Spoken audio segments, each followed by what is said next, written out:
can't move on till I let go.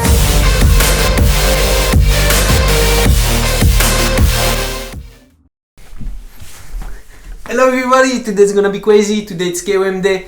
This is the last episode of this French Alps KOM series. I enjoy a lot. I hope you enjoy those videos because it was my first 3 videos on YouTube. It was a long process. The rush has been done in July. We are late January, so it was a long process, but I enjoy really this process, and I learn a lot, and I hope in the future I will make better content and better quality video. So enough talking. Let's smash the pedals! Putain! I kill the cat!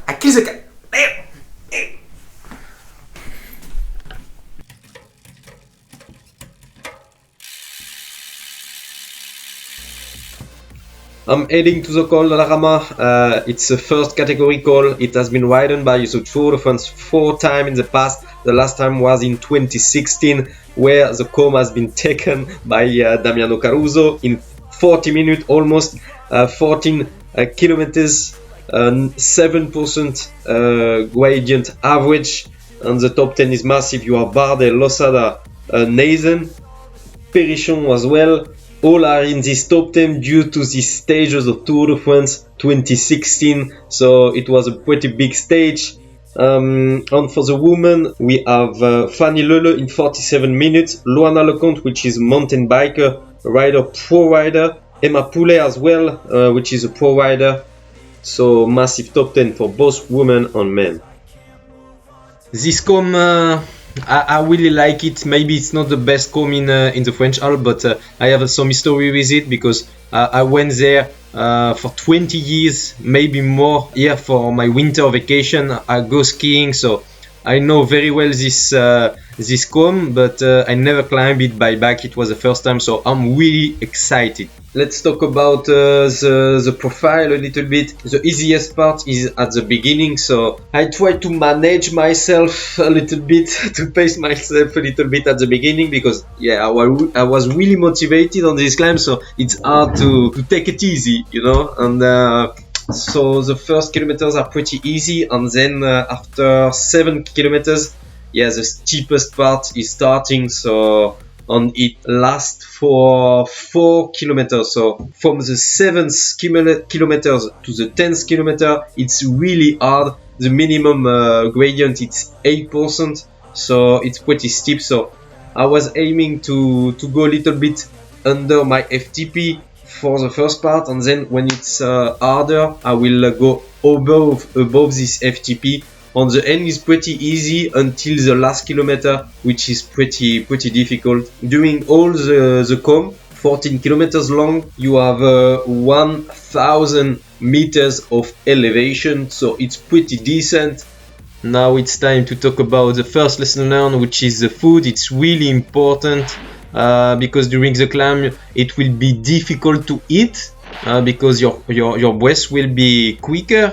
Because if you want to climb full gas, you will be at threshold. Yeah, your breath will be too quicker, and it's not easy to eat. So I really advise you to eat some gels during the climb. For this ride, I didn't eat during the climb because it was only 45 minutes. I eat 1 gels before the climb, 15 to 20 minutes.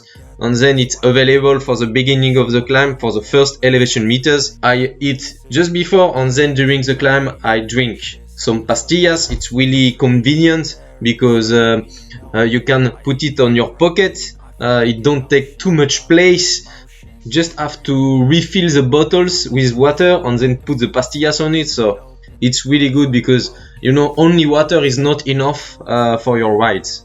Next time I will climb, I will eat a gels during the climb because at the end of the climb I was pretty fed up. So maybe I missed 1 gel at the middle of the climb to refill a little bit the tank, and then I will have an extra energy for the end of the climb because yeah, 45 to 50 minutes is pretty long. You need to experience, to understand, and to learn and to improve your performance. So next time I will do it, and if it fails, okay, I will adapt to find another solution.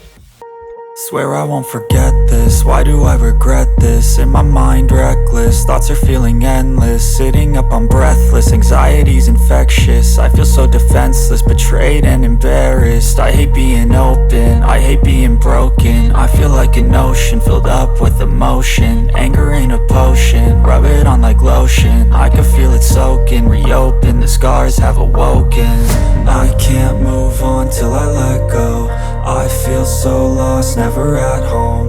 Need to be strong, every breath hold, cause I can't move. Look at this sun, 14 degrees this day. It was perfect condition to ride my bike. Now let's talk about the second lesson learned, which is how to train for the mountain. Firstly, you need to be humble, you need to respect the mountain, because it's really hard to climb cold like this. It will be a long ride with big effort of 40 to 1 hour climb in the middle, so it's hard, and also the altitude it's harder. You need to have a minimum fitness to climb big mountains like this. I've checked the data on Training Peaks a little bit, and the most of the time I'm either in the zone 1 or zone 4. Zone 1 mostly because you are doing a lot of descent on some valley, so you need to train your endurance. And then you have this zone 4, which is most likely due to the climbs. The basic training for the mountain is good basic endurance. You need to do some long rides at low intensity, 3, 4 or 5 hours, it depends on your fitness. And then you need to train your zone 4 or FTP. For example, you can do 10 minutes above your FTP. You can do this 2 or 3 times with 10 minutes of recovery in between. It will be around 1 hour of training. Those FTP training need to be just a little bit above FTP at the beginning, and then you increase week after week, and then you will respect one of the key, the progressivity in the training. I will make some video about the training, how to improve, and also one other thing which need to be discussed. If you live in a flat place like me, you won't have a big climb near your place, so the home trainer is a really good alternative. It's pretty the same feeling because you will never stop pedaling, and also your cadence will be lower. For those two reasons, home trainer is pretty good alternative to train yourself before going to the mountains. Swear I won't forget this, why do I regret this? In my mind reckless, thoughts are feeling endless. Sitting up I'm breathless, anxiety's infectious. I feel so defenseless, betrayed and embarrassed. I hate being open, I hate being broken. I feel like an ocean filled up with emotion. Anger ain't a potion, rub it on like lotion. I can feel it soaking, reopen, the scars have awoken. I can't move on till I let go. I feel so lost, never at home.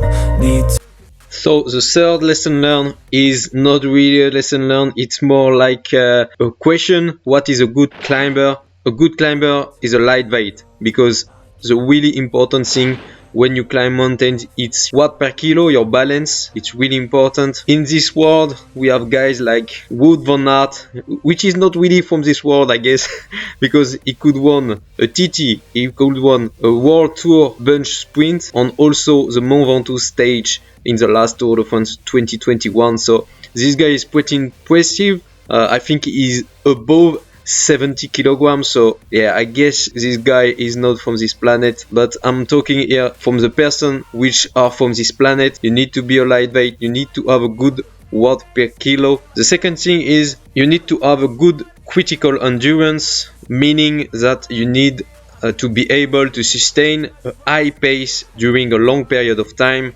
When you see the pro riders, they are even able to attack during full gas climb, and it's really impressive. The mental as well, it's really important. The climb is really long, so you need to have pain holder really developed to climb mountains.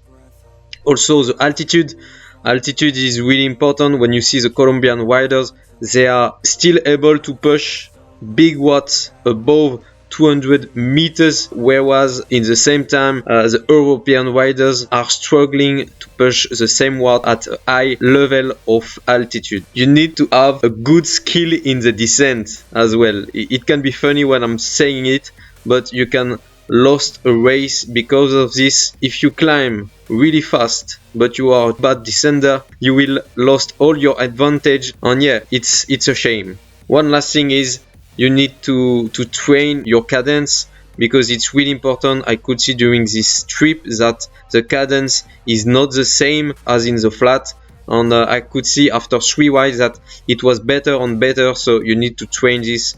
That's it for the skills needed to be a good climber. Maybe there is more for you. Who is the best climber in the world in 2021 in a one-day race? For example, in the KOM, in the Col de la Rama, who would win? For me, I would bet on Richard Carapaz. I think in one-day race, it can be really fast. Let me know your guess. End of the climb. The last KOM is ended. Go back home, but before the results. So my watt average was 280 watts, around that, and the VAM was 1135 meters per hour, so it's pretty decent. I think it's the climb I've climbed the fastest. I'm pretty happy.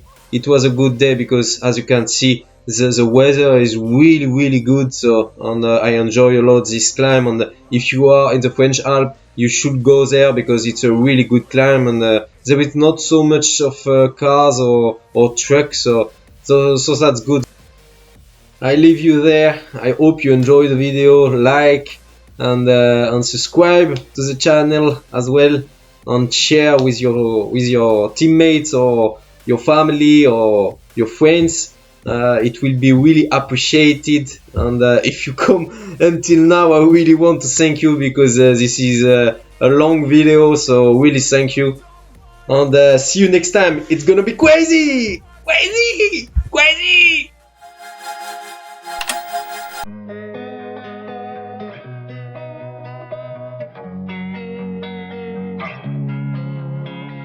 Losing time, I'm fading fast. I just wanna make it last. Try to let go of the past. I close my eyes, embrace the blast. Sleepless nights and headaches.